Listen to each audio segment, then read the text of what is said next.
y'all. Did y'all miss us? Because we show miss you. Look, watch, like, and subscribe to our channel at Sister Sis 1988, as well as follow us on all our social media platforms at Sister Sis 1988. We are coming back with our second episode with Miss Nia Rayner. I'm Jamie.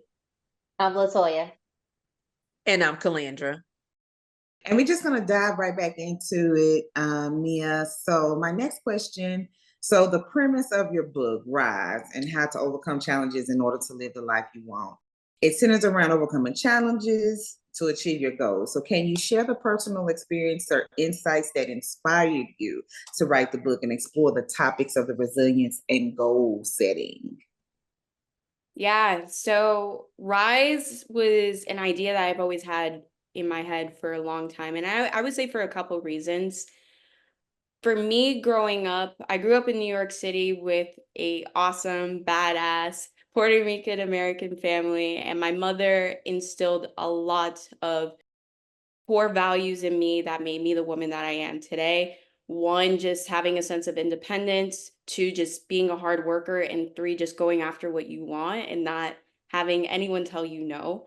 And I think throughout my time as I was continuing on with my life, when I first entered college as a first generation college student, I've had my own barriers of trying to navigate the college life while also trying to figure out how to become a business owner, how to navigate my career, how to navigate life in general. And so once I would say at the end of my sophomore year, we got sent home due to the COVID-19 pandemic. And I was having a lot of conversations with people about how they felt about the pandemic, number one, but also how people really felt about their own personal goals. They didn't feel like they were not good enough because they didn't think that they had the skills or the things that they need in order to be successful because they didn't come from money. They didn't come from this type of family. They didn't come from this culture. And there was just more conversations about what they lacked versus what they were trying to bring to the table or what they already had. And so just from those conversations and based on what I've learned from my family and the opportunities that I've had in the past, I just knew that just because you come from a particular background, that does not necessarily mean that you can't achieve your goals. And so for me personally, once I started writing some concepts as to why that wasn't true, number one, and two, just diving into the specific examples and the specific stories of people that I spoke to about their own personal goals and how they made that happen. That's how Rise began to happen. And I was just super thankful for everyone that had the conversations with me because one, it literally proved my point, but two, now other people can see how they can overachieve their goals regardless of where they come from. And I was really intentional about targeting first generation college students, first time entrepreneurs, people coming from immigrant backgrounds as well. Okay, beautiful.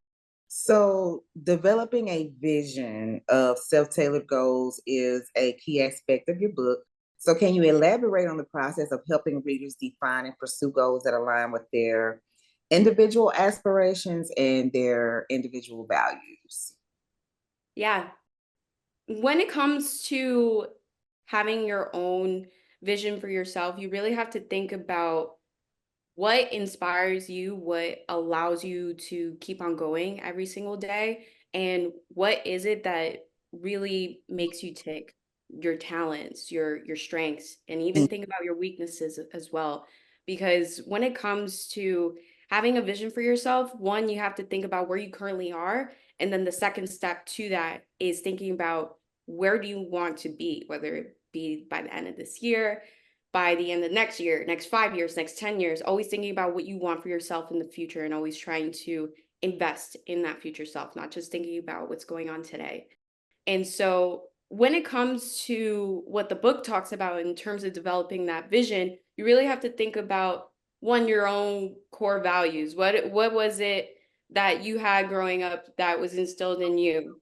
Thinking about what is really important for you, what really allows you to succeed in your own goals today, and then also just thinking about what it is that you want for yourself in the future. And so, do you think you have all the knowledge and skills that you need to get yourself to plan B or step B? And if so, yes, all right. So let's think about the strategy behind that. And if you currently don't have those skills or things that you need to get yourself to that next step, what is it that you need to do in order to get yourself there? And so Rise talks about some of those strategies and just really thinking about that. So some of those things is just including overcoming the imposter syndrome. Before anything, you really have to make sure that you have an understanding of what you're capable of. And just because you might not have skill set A today, or you might not know a certain thing today, that doesn't necessarily mean that you're not good enough to be in a particular room. And if you're in a room with people that you are not the smartest in the room, that means you're in the right place.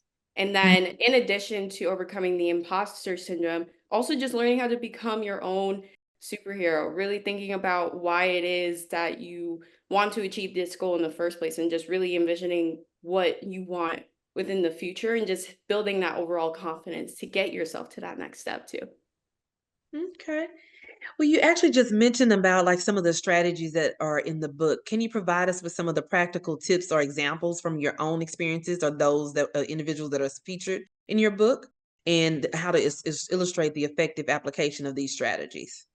Yeah, for sure. So I would say one of the stories that's one of my favorites is Denise Alaire Cox. She is someone that I interviewed in the book that was a aspiring filmmaker, and she originally grew up in New York, moved to Miami for a bit, and then she recognized that she wanted to create a film that inspired other Latino Americans to really achieve their dreams and goals.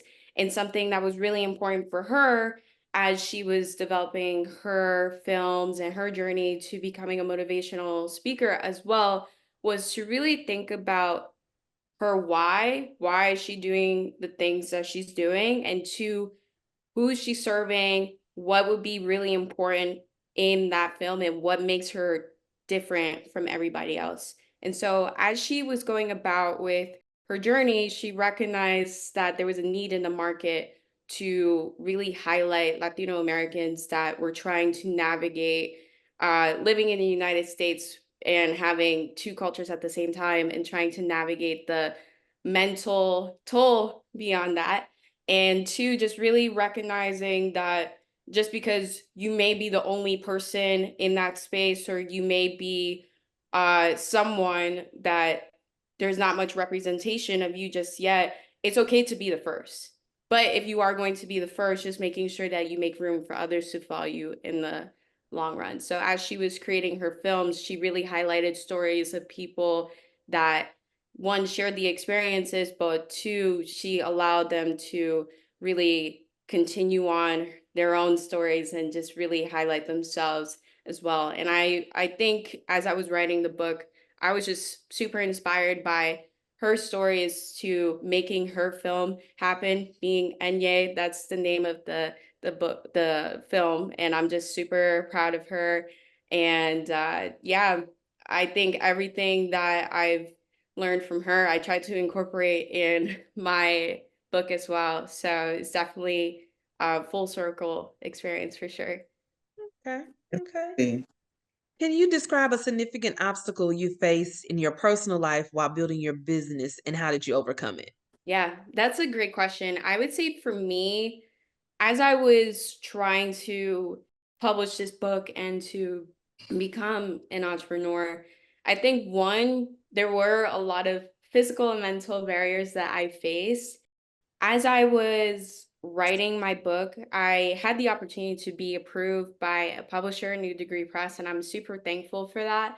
And as I was going about my journey with them, they said, "Hey, Nia, we'll publish your book, but you have 30 days to raise $5,000, or else we're not going to publish your book." Oh, Mhm. And wow. I said to them, "Oh, well, I have money. Or you think I'm Daddy Warbucks or something." But Right. they said, "You need to figure it out, or else we're not publishing it." So I was It was a challenge trying to Mhm. figure it out, but I basically became a salesperson without even knowing it. Started cold calling everyone that I knew. I started going on LinkedIn, reaching out to people about this project, and really sharing the message with the world. And it was a huge challenge trying to get people to believe in my mission because one, I was a first time author at the time, didn't publish anything before that. And two, the book wasn't going to be out for the next few months. So it was just a matter of really just trying to sell the book as a pre-sale campaign, but also just selling myself as an Right. individual. Yeah. So that was really hard to do. But I think I would say at the 15-day mark, I was like, you know what? I got this. It's going a little bit up and up and up day by day. I'm just going to keep going and trust God, pray as much as I Pushing forward. can. Yeah. Yeah. Right. And by day 30, I raised 6,000 instead of Okay. 5. So it So you worked out. over It worked out. And I was able to publish a hardcover with that as well. So the ebook is out, the hardcover is out, the paperback is out. And once that was done, I was continuing my second draft, and getting published, trying to work that out. And then I tested positive for COVID, and I almost had to go to the hospital, which was Wow. really tough because Mm. I was just really, really nervous because one, I wanted to get better, obviously, but it's like I had to delay the publishing date. Mhm. And I was just really nervous for that because I literally told 200 people to invest in me Mhm. and that they're going to get this book by a next date. And then I had to delay the whole thing. And I just didn't want people to think that I was scamming them or anything like that. It was not like that at all. And I was just super terrified because one, just trying to balance my health, and then two, just trying to follow up with a promise that I made to a whole bunch of people, some of them my friends, family, but sometimes some of them were even strangers that have never met me in person before. But Wow. I think something that kept me going throughout the entire process was one, I had a vision that I was very, very passionate about. The whole concept of Rise was something I was very passionate about because I knew people like myself needed to hear a story from people in Rise that was just one, really important. They needed to see that research that I did. They needed to see those become successful despite all the odds against them. And so I thought that was just really important, especially in the self-development space. There's so many books that I enjoy, such as the self-art of not giving an F, the Miracle Morning. There's so many books that I enjoy reading, but they don't have a lot of representation of those coming from people that are African American, Latino, Asian. I really wanted to have a book full of stories of people that came from all walks of life, and I was able to include that in Rise, and I was so thankful for that because a lot of self-development books don't have that. So you can't envision yourself in with the goals that you see, then it's going to be really hard to convince someone that they can achieve the goals that they want to achieve. So Mhm. including those stories was really important. And as soon as I got better, I was back on track, trying to finish the book as soon as possible. And by the time that second draft was done and everything was sent over to the publishers, it was a few months late still. But Rise was published in August of 2021, and I'm super thankful for it.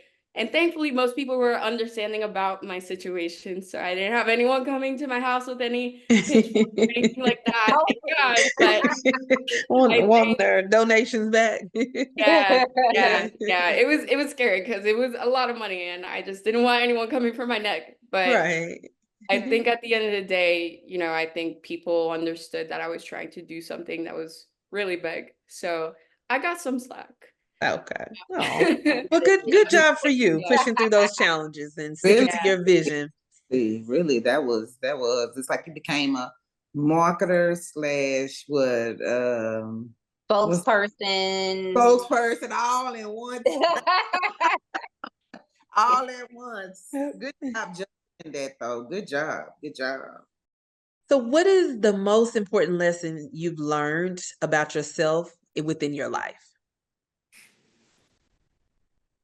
I would say for me, a lot of what I write about in Rise, there are just a lot of lessons that I had to learn about myself. And the book is just a big reflection of what I've learned throughout my time writing the book, but also just a opportunity for me to just, as an individual, just continue to grow over time. I think one is any vision that you have, regardless of what it is, whether it be to uh, have multiple degrees. I was able to get my master's right after becoming a first generation college grad with my bachelor's. I There was that component of it. Any vision that you have, regardless of what it is, go for it.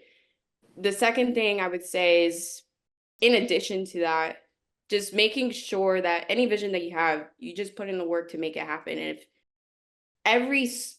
everyone's journey is different. So I can't compare my journey to anybody else's journey. Someone might have more connections than me. Someone might have more money than me. Someone might have more privileges than me in any other area. And I think that's something that people do recognize. And because of that, people are a little hesitant to go after the goals that they want to achieve, which is totally understandable. But it's better that you make some progress instead of no progress. And I think everyone has the ability to make some sort of progress. And then along the way, it's important to ask for help. And that's another thing that I had to learn as well. I think coming from New York and coming from a family that's really hardworking, it was just really important for me to learn how to ask for help, because I was a little hyper independent in the past. Like my Not go-to on your phrase own. was, "No, I got it. I got it. Mhm, I'm good. mhm. Thank you." But I think just learning how to ask for help is just super important, because one, you just learn from other people too. Even if it's like something that you think you're good at, just having people give you advice on certain things is super important. Even if Yep. they're not where you want to be, just make sure that you listen to their story to make sure, like, okay, I'm gonna listen to their advice, take it with a grain of salt, and at least just have it in the back of my head so I have it as a resource for myself. And I guess the last thing that I've learned is to just enjoy the process. I think sometimes as you achieve goals, you're very A big good on one. like that end point, but you Mm. just learn so much about yourself through the journey of achieving those goals, whether it be to become a business owner, to finish that degree, to become a professional dancer or artist. The amount of connections that you make throughout the process, the amount of people that you meet, the amount of things that you learn, the skills that you take on. There's just so many things that you can learn throughout your particular journey as you go about with whatever goals that you want to achieve, that even if you don't succeed with your goals right away, it's the things that you can learn in the process. You can just, one, try again, and it might not take the time that you were expecting to take. It might take a little bit shorter, a little bit longer, but as you continue on your journey, it's just so important to think about what you've learned throughout your time doing these things. Yes, yes. Well, thank you so much, Miss Nia, for joining us here on this Saturday. Before we close, is there anything else you would like to leave our listeners with? Yeah, I think it's just really important that as you go about with your goals, just really think about what drives you, what allows you to wake up each morning, what it is about yourself that you feel like you should share with the world, and just keep going. And in before just anything that you have in your mind, just start it. I think it's sometimes we get so caught up in the moment. It's like, oh, well, I don't have this yet. I don't have this yet. And so I don't think I could do this right now. Listen, something is better than nothing. And as you continue Mm. your journey to whatever goal that it is that you want to achieve over time, the resources that you might be missing will come eventually. I do have one more question. So how does it feel to be one of the first ones in your family to go to college? So I know you mentioned that a lot. So how did that feel to actually do go to college? You graduated, finished. Like, how does that feel? Yeah, I would say it's definitely been a journey. I before anything, I'm just super thankful for my family and supporting me in that journey. They were extremely supportive, and I've just been taught from a young age that education is extremely important. I'm just super thankful that I've even had the opportunity to go. So I think one, just having that support, I'm super thankful for it. But I also understand that it is a big responsibility at the end of the day. And sometimes being the first to do something is a little scary, but Yeah. I'm just super excited to see the growth and how I can help my community and really just take things to the next level. That's Okay. awesome. Well, you did a great job. Let me just say I'm so proud of you. You did. You are doing the thing and continue to do so, especially being a minority woman. You are like you said, the independent thing, you do got it. Looks like it to me over here. So keep having it, keep running with that baton. So Until next time. there is strength in sisterhood. And support in sisterhood. Bye. Bye.